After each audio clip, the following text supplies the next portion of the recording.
Toute personne qui a un minimum d'instinct de survie devrait quitter la France tout de suite. Le premier point, simplement, je pense que ça parle à tout le monde, c'est la qualité de vie. Aujourd'hui, vous êtes un Français moyen, vous avez un job moyen, allez, vous allez gagner peut-être dans le meilleur des cas 2 000 € par mois. Qu'est-ce que vous faites avec 2 000 € par mois? Peut-être qu'il y a 10 ans, vous avez sans doute une situation très confortable, vous avez la possibilité d'acheter une maison. Aujourd'hui, déjà, avec les prêts, avec l'incertitude qu'on a en France, acheter une maison, c'est devenu de plus en plus compliqué. Alors évidemment, il y a un point positif, c'est que le marché immobilier est en train de se péter la gueule en France. Donc ça, d'un côté, on se dit, ah bah voilà, ça donne un petit peu plus d'accès potentiellement aux gens qui veulent acheter une maison. Mais aujourd'hui, déjà les prêts sont plus élevés. Donc d'un côté, les prix sont plus faibles, mais au final, vu que vous faites un prêt, bah, ça revient quasiment au même prix qu'avant. Et pourquoi est-ce que le marché immobilier est si bas en ce moment et continue de baisser de jour en jour? Bah, c'est simplement parce que les Français sont en train d'être dans une certaine détresse. Il y a vraiment une insécurité qui est présente au quotidien, un sentiment de ne pas savoir ce qui va se passer à l'avenir. Tout le monde, je pense, sent que ça tourne mal en France, qu'il y a de plus en plus d'inquiétudes. Tout le monde sent que ça ne va pas rond, mais voilà, personne n'est forcément capable de l'exprimer. Du moins, les gens qui sont capables de l'exprimer, ils sont déjà tous expatriés. Donc il reste un petit peu tous les autres Français qui sentent qu'il y a un truc, mais ils n'ont pas forcément encore la prise de conscience que c'est le moment de partir. Donc voilà, déjà première chose, le pouvoir d'achat aujourd'hui c'est catastrophique en France. Pour vous dire, entre guillemets, les pays du tiers-monde, je vais prendre l'exemple du Paraguay où je suis actuellement. Voilà, c'est des gens qui travaillent peut-être 40-45 heures par semaine, salaire minimum 350 € par mois, et pourtant un Paraguayen ne vit pas moins bien qu'un Français. Donc on pourrait se dire, voilà, dans les pays du tiers-monde, c'est la galère. On a toujours l'image des reportages France 3 du mec au fin fond de l'Afrique noire avec son petit chariot en train de ramasser des bouteilles de plastique. Évidemment, je ne vais pas faire l'affront de dire que ça n'existe pas. Ça existe. C'est une réalité de beaucoup de gens sur Terre dans le monde entier. Mais la plupart des pays, entre guillemets, on va dire du tiers-monde ou en voie de développement pour être peut-être un peu plus correct, ce n'est pas le cas. La population ne vit pas comme ça. En tout cas au Paraguay, qui est quand même 350 € par mois, vous êtes d'accord avec moi pour dire que c'est peu. Les Paraguayens ne vivent pas mal. Vous pouvez avoir une maison pour 100 € par mois. Alors bien sûr, ça ne va pas être les quartiers les plus riches, les plus beaux, etc. Mais vous pouvez vivre dans une maison avec de l'espace pour 100 € par mois. Vous pouvez manger des repas pour 2 € sans aucun problème. Si vous cuisinez, voilà, 4 € le kilo de viande, bon bah, globalement, quelqu'un qui vit 350 € par mois au Paraguay vit aussi bien qu'un Français avec un SMIC, voire même peut-être mieux. Donc c'est toute une question de remettre un petit peu ces paradigmes sur le tapis et de se dire, bah voilà, tout ce que je croyais vrai jusqu'ici n'est peut-être pas si vrai que ça. On a toujours l'image de la France luxueuse, la France qui a une image très belle à l'international. Mais est-ce que c'est vraiment la réalité? C'était la réalité peut-être il y a 50 ans, peut-être encore il y a 30 ans, peut-être il y a 20 ans. Mais aujourd'hui, ce n'est plus le cas. Voilà. Première chose, qualité de la vie. Avant de continuer la vidéo, si ça vous intéresse de vous expatrier, mais vous ne savez pas par où commencer, quel pays choisir, on organise un atelier dimanche prochain. Vous pouvez vous inscrire sur le premier lien en description dans les commentaires. Dans cet atelier, on verra déjà pourquoi c'est urgent de quitter la France. C'est un petit peu le sujet de la vidéo, mais on ira un petit peu plus loin. On ira voir quel pays d'expatriation choisir, parce que c'est vrai qu'il y a énormément de pays intéressants. Et le plus important, c'est de choisir le pays qui vous correspond le mieux. Et enfin, on vous donnera un plan d'action précis pour vous expatrier rapidement et dans de bonnes conditions. Allez, on continue la vidéo, c'est parti. Deuxième chose, simplement, ça va être directement lié avec la qualité de la vie. Ça va être vos impôts. Combien est-ce que vous donnez à l'État et qu'est-ce que vous avez en retour? Ça, c'est un calcul assez simple. Si vous donnez 70% de vos richesses que vous produisez, mais qu'en échange, vous vous faites agresser dans la rue, peut-être que le calcul n'est pas super bon. Alors pour autant, vous allez peut-être mettre ça en parallèle avec des pays où vous payez 0% d'impôts, mais qui ont des très mauvaises infrastructures. Et vous aurez raison. Ici au Paraguay, potentiellement, en tant qu'étranger, vous pouvez avoir 0%. Voilà, les bus sont pas ouf, il y a des trous dans la chaussée, il y a plein de défauts. On peut tous les mentionner, on est d'accord là-dessus, je ne vais pas commencer à dire le contraire.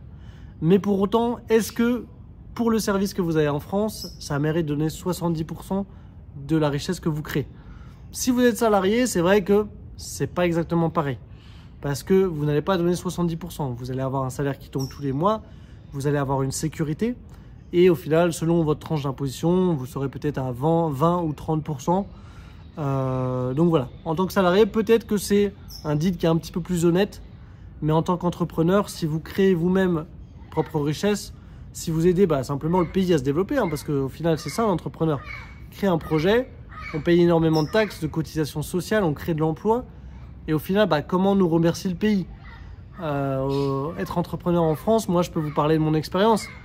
Je suis peut-être jeune, je suis peut-être moins de crédibilité qu'un chef d'entreprise qui a 60 ans, mais j'ai quand même eu quelques années d'expérience, déjà en auto-entreprise. Alors vous allez me dire, auto-entreprise, oui, bon, c'est pour les débutants, ça ne représente pas la réalité.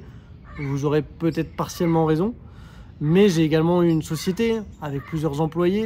Donc moi, je sais ce que c'est. Concrètement, quand vous avez une société, qu'est-ce qui se passe? Vous payez, vous recevez des courriers, vous ne savez même pas ce que c'est. Alors évidemment, c'est à vous de vous renseigner, de savoir à quoi ça correspond, d'être à jour sur vos déclarations, vos cotisations.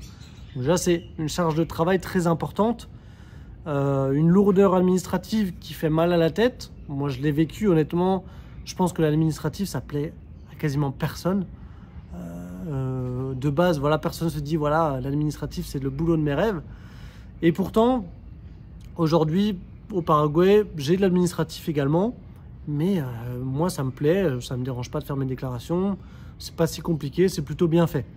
Donc l'administratif, personne n'a forcément une appétence folle pour ça, et ça peut vraiment poser problème. Donc une fois que j'étais déjà complètement pris par l'administratif, j'étais également complètement pris par les taxes. Voilà, sachant qu'un employé, vous pouvez le payer au SMIC, déjà vous vous dites, attends, le pauvre mec, il bosse pour moi, j'ai quand même envie de le mettre bien, il me coûte quasiment 3 000 € par mois. Et le mec, il va rien avoir à la fin du mois, il va avoir un pauvre SMIC.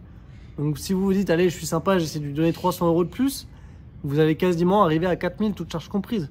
Donc c'est complètement aberrant. Sachant que les 4 000 que vous devez sortir, évidemment que ce n'est pas du chiffre d'affaires. C'est 4 000 de bénéfices que vous allez retirer de tout le bénéfice que sort votre entreprise. Ensuite, en France, on peut dire ce qu'on veut, par exemple sur les États-Unis, comme quoi le marché de l'emploi, c'est un peu sanguinaire, que les Américains, ils peuvent se barrer du jour au lendemain de votre entreprise, que vous pouvez, en tant que patron, renvoyer les mecs de votre entreprise. Il y a des choses positives dans le fait que le marché de l'emploi soit un petit peu moins régulé. Simplement, les Américains, si leur patron, c'est un connard avec eux, ils vont changer de boîte. C'est passé plein de fois dans des grosses boîtes. On pense à Google, on pense à des boîtes, voilà, peut-être potentiellement Tesla. Des grosses boîtes, les employés n'étaient pas contents, ils partaient avec toute leur équipe et ils allaient dans l'entreprise concurrente pour faire la même chose et pour donner énormément de valeur aux autres boîtes. Donc quand vous êtes en tant que patron, vos employés peuvent se barrer facilement, vous avez envie de les garder, vous avez envie de bien les payer, c'est un avantage. Et quand vous avez des branleurs, des mecs qui font rien, qui n'ont pas envie de travailler, vous pouvez les dégager. En France, par respect pour mes anciens employés, je ne vais pas dire que c'était des branleurs. J'ai eu d'autres problèmes avec eux qui concernent plus des questions de vol, des questions peut-être parfois un petit peu de fainéantise. Ça revient au même au final. Mais voilà, c'est des choses que je peux comprendre. Il y a des jours où on a moins envie, voilà, c'est des choses qui arrivent. Mais pour autant, si le mec décide de plus venir, de plus travailler, vous n'avez aucun pouvoir. Vous ne pouvez pas les dégager. Donc voilà, si vous voulez entreprendre en France, si vous voulez vous sortir les doigts, pardonnez-moi l'expression, vous pouvez le faire. Je connais plein d'entreprises qui ont du succès, mais la barrière à l'entrée, elle est énorme. Honnêtement, elle est énorme. Il existe plein d'optimisations fiscales, mais ces optimisations fiscales, elles sont accessibles uniquement aux grosses entreprises qui ont déjà du succès. Moi, je connais des entrepreneurs qui ont une cinquantaine de salariés, qui réussissent très bien, qui gagnent très bien leur vie, qui sont en France, fiscalisés en France, ils payent énormément d'impôts, mais voilà, ils ont tout ce pouvoir d'optimisation fiscale parce qu'ils ont une structure qui est déjà suffisamment grosse. Quand vous êtes une petite entreprise, c'est là que c'est vraiment le plus dur de grimper les échelons. Voilà, la question fiscale pour moi, c'est une des raisons pour lesquelles vous devriez partir assez vite de France, surtout si vous voulez prendre votre destin en main. Ensuite, on a la question de la criminalité. C'est un gros sujet en ce moment, on voit beaucoup de montées de l'extrême droite. Si l'extrême droite monte, c'est pas que les gens sont des connards de racistes, c'est simplement qu'au quotidien, ils sont plus confrontés certainement à de la violence, à des agressions. Alors évidemment, dès qu'on va parler d'insécurité, on va toujours se référer aux immigrés. Bon, statistiquement, j'aurais tendance à dire que si vous regardez dans les prisons, il y a quand même plus d'immigrés que de gens d'origine française, même si le crime, voilà, n'est pas propre aux immigrés, hein. Il y a plein de Français qui se comportent très mal, qui sont mal éduqués, qui commettent des crimes. Mais voilà, en fait, le problème de l'immigration, c'est pas possible, là. Il nous faut un concert, là. Ils sont en train de nous faire un concert. Bon, j'espère que vous entendez quand même bien la vidéo. Voilà, ça c'est des oiseaux du Paraguay assez sympas, ils sont très jolis. Mais ils m'empêchent de tourner. Donc voilà, revenons sur nos indices de criminalité. Aujourd'hui, on a un problème de criminalité, on met toujours en culpabilité les migrants. Statistiquement, on va dire que c'est vrai, qu'on soit d'accord ou non là-dessus, il y a des preuves statistiques. Alors, mais dans le fond, c'est pas forcément les migrants le problème, c'est plus la politique migratoire, comme elle a été gérée sur ces 20-30 dernières années. On a laissé rentrer énormément de monde, on leur donne plein d'argent en illimité sans qu'ils aient besoin de justifier leur présence, sans qu'ils aient besoin d'apprendre le français, sans qu'ils aient besoin de s'intégrer. On les expulse du territoire avec des OQTF qui ne sont pas mises en application. Également, on pourrait utiliser un argument de gauche. Bon, vous vous doutez que je ne suis pas forcément de gauche, mais il y a plein d'arguments de gauche qui sont tout à fait valides sur le côté de migration. Notamment que voilà, ces gens, ils arrivent, ils sont dans une certaine pauvreté. Ils vont se mettre dans des cités, ils vont se mettre dans des environnements qui ne sont pas propices au fait de s'intégrer. Je pense que c'est quand même un argument qui est intéressant, même si certains ne sont pas d'accord avec ça. Donc voilà, il y a plein de raisons pour lesquelles aujourd'hui ça ne peut pas marcher.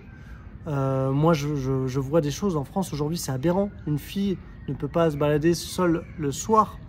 Même au début c'était une fille, mais maintenant c'est même les hommes entre guillemets qui ont peut-être un petit peu plus de force physique, ont plus d'aptitude à se défendre. Aujourd'hui, tu es un homme, c'est même devenu dangereux de se balader dans certains endroits. Et moi, c'est pas la France que j'ai connue, je suis né en 90. Honnêtement, j'ai jamais senti ce sentiment d'insécurité dans toute mon enfance. J'allais tous les jours à pied au collège, dans une petite ville. Voilà, je sortais dans les quartiers en vélo. Il m'est jamais arrivé quoi que ce soit. Alors oui, des petites engueulades entre gens de mon âge, mais rien de bien méchant, quoi. Voilà, le côté insécurité, je pense que c'est dramatique en France. On ne pourra pas l'améliorer, à moins qu'il se passe vraiment quelque chose de très grave, peut-être une guerre civile. Il va falloir un clash majeur pour qu'il y ait des changements. Et là, on va dans une situation qui va s'empirer jour après jour. Et aujourd'hui, si vous avez une famille, si vous avez des enfants, pensez à eux. Et je pense que la meilleure décision que vous pouvez prendre, c'est de se barrer, simplement. Ensuite, au niveau des opportunités économiques, on en revient un petit peu au niveau de vie, mais c'est quand même sensiblement différent. Quel est l'avenir qu'attend vos enfants, ou votre famille, ou vos cousins, tout ce que vous voulez? Quel est l'avenir en France? Il y a de moins en moins d'emplois intéressants, la France produit de moins en moins de richesses. Alors bien sûr, oui, la France produit des armes qu'elle vend à des pays tout à fait corrects, hein. Bien sûr, on vend nos avions à des pays qui sont irréprochables. Donc voilà, notre savoir-faire, l'armement, qui est quand même un bon savoir-faire français, hein, on est plutôt qualifié là-dedans, on le vend à des pays très discutables, on l'exporte. Alors oui, ça fait de l'argent, mais à côté de ça, il reste quoi du savoir-faire français? Pas grand-chose.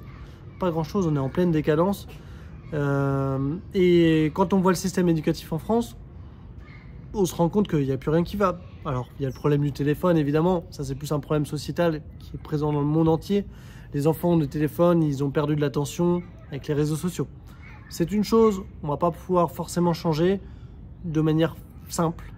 Ça, c'est le cas pour tout le monde. Par contre, tout ce qui est respect des professeurs, tout ce qui est enseignement, aujourd'hui, c'est catastrophique. Moi, je veux avoir des enfants, mais jamais je les mettrai dans une école en France. Impossible. C'est n'importe quoi. À la limite, j'enverrai mes enfants en France pour qu'ils s'endurcissent, voilà, qu'ils apprennent ce que c'est que la vie, ce que c'est que se faire tabasser dans la rue. Bon, voilà, je dis ça pour la blague, bien sûr. Mais si tu envoies ton enfant en France aujourd'hui, c'est vraiment pour lui apprendre la vie à la dure, quoi. C'est comme quand tu l'envoyais au service militaire à l'époque. Là, tu l'envoies en France, bon courage à lui pour survivre dans ce milieu hostile, quoi. Point suivant, pourquoi vous devez partir de France, c'est simplement l'influence de l'Europe sur la France. Aujourd'hui, la France n'est plus du tout souveraine, elle n'est plus du tout maître de ses décisions. Et ça, c'est un gros problème. Parce que les intérêts de la France ne sont pas défendus par l'Europe. L'Europe défend ses propres intérêts. Alors parfois, les intérêts sont mélangés avec ceux de la France, bien sûr, c'est une possibilité. Mais dans la plupart des cas, l'Europe ne défend pas les intérêts des Français. Donc voilà, vous êtes Français, mais vous êtes dirigé en réalité par des gens qui ne défendent pas vos intérêts. Donc ça, simplement, je pense qu'il ne faut pas avoir fait un bac+5 pour le comprendre.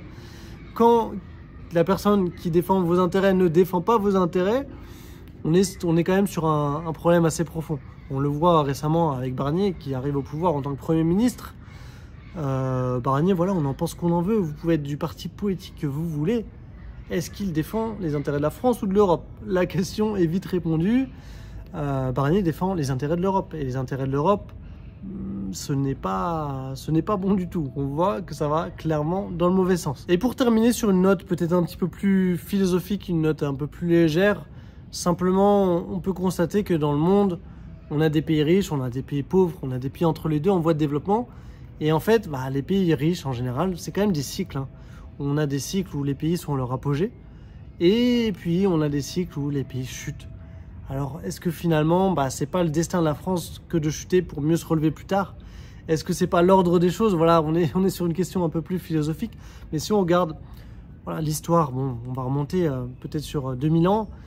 On avait l'Empire romain, Genghis Khan, qui avait techniquement le plus gros empire. Je ne suis pas du tout spécialiste en histoire, corrigez-moi si je dis des bêtises. Mais globalement, on a eu plein d'empires qui se sont succédés. Et en fait, quand on arrivait à un certain point de domination, la seule chose possible, c'est l'effondrement. On a également, plus récemment, l'empire hollandais, qui était quand même une des plus grosses puissances mondiales. Il faut le savoir, les Hollandais, c'est un petit pays aujourd'hui, pas spécialement connu, entre guillemets, mais dans l'histoire, l'empire hollandais avait énormément d'influence. L'empire britannique, bien sûr, également. L'Argentine, qui aujourd'hui est dans une situation catastrophique. Pour moi, le futur de la France, c'est le futur, ça va être comme l'Argentine. L'Argentine, il faut savoir qu'il y a 100 ans, c'était un des pays les plus puissants au monde. Buenos Aires, c'était considéré comme une des plus grosses capitales internationales. C'est également pour ça qu'il y avait, on se trouve des très beaux bâtiments haussmanniens à Buenos Aires, simplement parce que l'Argentine, c'était un centre qui accueillait des gens du monde entier. Les plus grands architectes allaient à Buenos Aires. C'était un peu le trio gagnant, New York, Buenos Aires, Paris. Aujourd'hui, qu'est-ce qui attend Paris? Certainement plutôt des mauvaises choses. Mais voilà, peut-être que la France a besoin de ça pour se relever. En tout cas, du moins, c'est mon opinion. Je pense que la France, c'est fini. La France, c'est perdu. Je vous conseille de vous barrer le plus rapidement possible tant que vous en avez encore l'opportunité. Même si vous avez une famille, c'est quand même quelque chose de possible. Ça demande plus de préparation, ça demande peut-être un petit peu plus de budget. Mais sachez que ce n'est pas une fatalité. Vous n'êtes pas destiné à mourir en France dans des guerres civiles. Vous avez encore la possibilité de vous barrer. Il y a encore pas mal de pays qui sont ouverts, qui vous accueilleront avec des gens très chaleureux, très intéressants. Moi, je suis au Paraguay, mais vous n'êtes pas obligé de venir au Paraguay si ça ne vous intéresse pas, ce pays. Il y a plein d'autres pays qui pourront vous intéresser. Peut-être un peu plus en Asie, même si moi je trouve que l'Asie c'est plus dur de s'intégrer parce qu'au niveau de l'apprentissage des langues, il y a déjà une plus grosse barrière. C'est des gens qui nous ressemblent beaucoup moins. Alors que les pays d'Amérique latine, c'est des gens qui ont de base une religion catholique, du moins, chrétienne, pardon. Donc pour la plupart des gens qui ont grandi en France, qui sont... moi je suis pas du tout pratiquant, mais évidemment mes parents, mes grands-parents ont été éduqués dans la tradition chrétienne. Donc c'est des gens qui culturellement vont plus vous ressembler si vous êtes blanc, ou même si vous êtes noir avec des origines également chrétiennes. Évidemment, si vous êtes musulman, peut-être que ça serait plus intéressant pour vous de vous expatrier au Maghreb. Potentiellement, je pense que c'est une destination qui est quand même très intéressante, le Maghreb. Mais si vous êtes musulman, ça a d'autant plus de sens de vous expatrier là-bas. Voilà, écoutez, si vous avez besoin d'aide, si vous voulez un petit plan d'action pour savoir comment vous expatrier, si vous n'avez pas du tout de connaissances dans ce domaine, je peux vous aider. Simplement, vous allez pouvoir le télécharger. Cliquez sur le premier lien en description. Si vous avez des questions, vous pouvez également m'envoyer un email, je me ferai un plaisir de vous répondre. C'était Matt pour cette petite vidéo. Je vous souhaite bien du courage si vous comptez continuer votre vie en France. Je sais que c'est pas facile tous les jours, mais vraiment force et construisez votre projet jour après jour. Préparez votre départ si c'est ça que vous voulez faire. Vraiment, vous pouvez y arriver. Je sais que vous pouvez y arriver. Je vous dis à très bientôt pour une nouvelle vidéo. C'était Matt. Ciao.